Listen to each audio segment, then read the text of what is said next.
Hello and welcome to the Genuine Learning Blog. My name is Melissa Galasso, and today we're going to talk about something I am very excited about.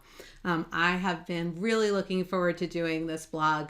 It is a somewhat niche blog, but it is really hopeful for some change coming to audits of smaller entities. And so today I'm excited to talk about the ISA concept for LCE, or the International Standards on Auditing for Less Complex Entities, fondly referred to frequently as little gas. So similar to IFRS for SMEs, which is little GAAP, they have standalone full GAAP and then standalone little GAAP. The international standards have done it again. The International Auditing and Assurance Standards Board, or IAASB, has issued the International Standards on Auditing for Audits of Financial Statements of Less Complex Entities, which we're going to call ISA for LCE.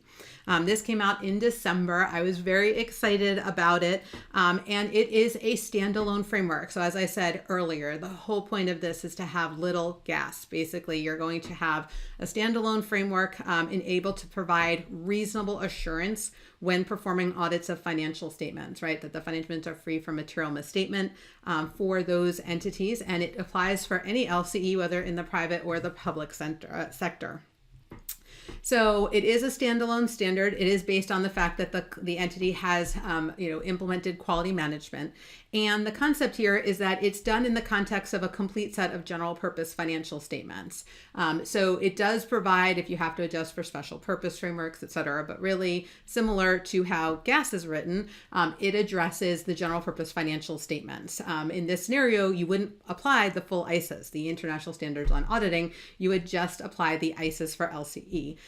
So you would just have to do little gas. And so it's built on the foundation of the full ISAs in terms of it provides the same level of assurance. We are still going to issue reasonable assurance, but it is a standalone standard really targeting what are the things that you have to do specifically for smaller and less complex businesses. What are the audit things that are not negotiable, but are scaled for a small business?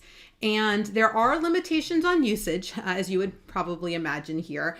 There are only certain types of entities who are going to qualify. They have to meet certain qualitative as well as quantitative thresholds in order to be considered. So obviously, you can't use ISA for LCE if it's prohibited by law, right? So if your jurisdiction doesn't recognize this or prohibits the use of it, obviously this is not for you. It also does not apply to listed entities because, again, when you think about the concept of a public interest entity, not all of those qualify as public or as listed. Same thing, PBE in the United States, public business entity. That concept is not only publicly traded companies. There are other entities that fall under that concept that are not necessarily listed. In addition, if they are taking deposits from the public, financial institutions, or their main function is to provide insurance to the public, insurance entities, or where a class of entities who use them for a specific entity class by a legislative or regulatory authority, then that again, those are not the types of entities. So this is not for banks, not for insurance, not for listed entities. And if they're a group financial statement, and any of the members of the group are going to have those difficulties there as well. On the qualitative side, right, so assuming that you're not a prohibited industry, you're not a listed entity, what are the qualitative considerations? And so really this is looking for a not complex organization, less complex entities. And so you would consider sort of holistically what are the characteristics of the entity from both a individually as well sort of as in the combination, right? Are there really complex matters or complex operations or, more difficult areas of focus that we would have to think about? And so the standard looks at things like the types of activities and models, its organizational structure, how many people are leaders, right? How, nature of the finance function, how many people work in finance? Again, I think they use a rule of thumb of 5, right? If you're, small in that area, the type of IT that they're using, and then the use of accounting estimates. Now, the standard talks about quantitative thresholds, but does not provide them. It basically says that they anticipate that legislative and regulatory authorities within the relevant local areas will provide guidance. So, for example, the European Commission has a definition of a small enterprise, and that is which employs fewer than 50 persons and whose annual turnover or annual balance sheet total or does not exceed, I guess, 10 million euros, right? So that's the European Commission. The South African Department of Small Businesses also uses the concept of 50 or fewer full-time equivalent paid employees. And so again, when we're looking at it, they're expecting jurisdictions to drive those quantitative thresholds. So they expect them, but they didn't set them. They're letting the local jurisdictions provide. In addition, it just doesn't provide certain concepts, right? So it doesn't have key audit matters. It doesn't have segment information. It doesn't address the use of an internal auditor, which again, for a less complex entity, you probably don't have them. Use of service organizations, right? SOC reports not included in here. So what actually is in there? So from a format perspective, it starts with Part A, which is just sort of the overall authority for determining, can I use this, right? So a lot of what we just covered came from Part A. Am I allowed to use this ISA for LCE? Then they have Part 1 through Part 9. Part 1 is your sort of general principles, overarching themes that you're going to see throughout. Part 2 are general requirements around audit evidence, documentation, overall objective of the audit. Part 3 is the auditors and the audit engagements partner quality management considerations, similar to what we would say in AUC Section 220, for example.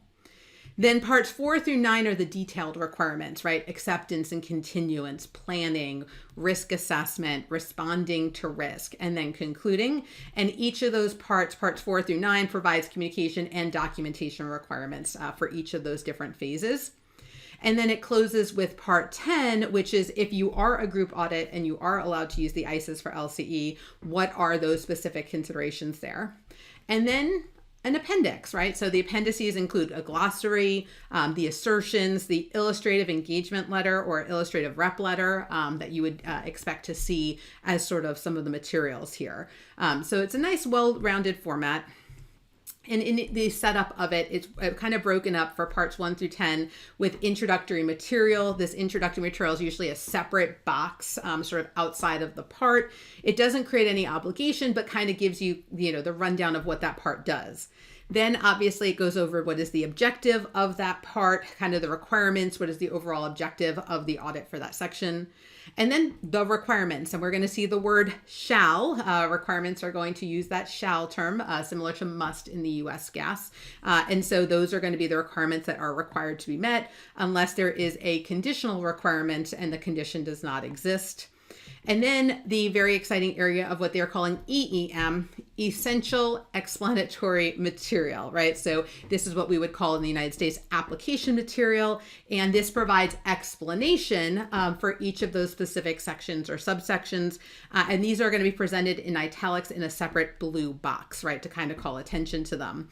So there's general sort of introductory EEM that explains the context, but there's also EEM specific to particular requirements. It's going to kind of link to the paragraphs that are going to be in the requirements section.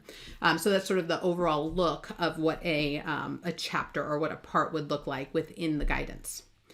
So it is a risk-based approach. As you saw, they'd start with risk assessment and risk response. It is principles-based, no surprise for the international standards, but it leverages the core ISA concepts, right? They didn't start from complete scratch here, but the basics of how do you do an audit? How do you get to that reasonable assurance? So you're like, sign me up. I want to do these less complex audits.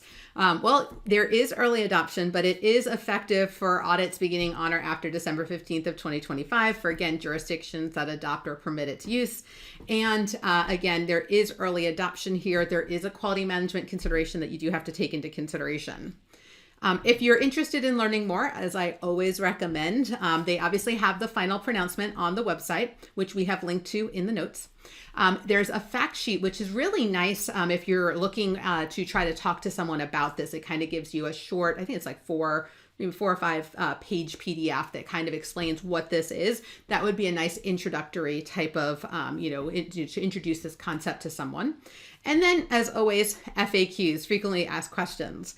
Now, in the long term, again, this was issued in December of 2023 with a 2025 effective date. So they are looking to produce additional implementation guide information, supplemental guides on authority, webinars, and fact sheets about adoption. So there are things that are coming, and you should continue to track that website that has a plethora of information for you.